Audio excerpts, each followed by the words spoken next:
In North Dakota, suicide is the 9th leading cause of death overall, but it is the second leading cause for youth between 15 and 24. Renee Cooper brings us the story of one woman fighting to change these odds after it hit her family much too close to home. Shannon Navard describes her son Darren Wallace as a regular kid. He loved the outdoors and playing sports. He was a football player for Mandan High School. And Navard has a full home. I've got 9 total with him, and he's the second oldest. On May 17, 2018, her world changed forever. Officers woke her and her husband up in the middle of the night to tell her Darren killed himself.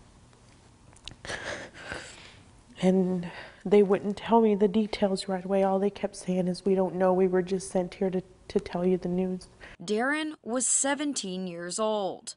Navard didn't want to make this story about how it happened that night, but how it could have been avoided, and Darren's life saved. Darren had a lot of the signs. I didn't know them then, and neither did probably anybody else in his life. Tia Jorgensen presents research done by the American Foundation of Suicide Prevention. Together, she, Shannon, and one other founded a nonprofit called the DJW Life Project. We are just starting, but our mission is to not only do suicide prevention and awareness in the community, but really focus on the protective factors. Jorgensen says North Dakota checks all the boxes for high-risk suicide factors, but it's an issue that still is not talked about. We need to have the conversations. We need to not be scared to ask someone flat out if they're considering suicide. And the scariest part about that is, what if that person says yes? Jorgensen and Navard say DJW's purpose is to connect people who are going through these dark times with those who can teach coping skills. That way, what happened to Darren never becomes an option in the first place. I think it could have been changed. Do you think so? I do.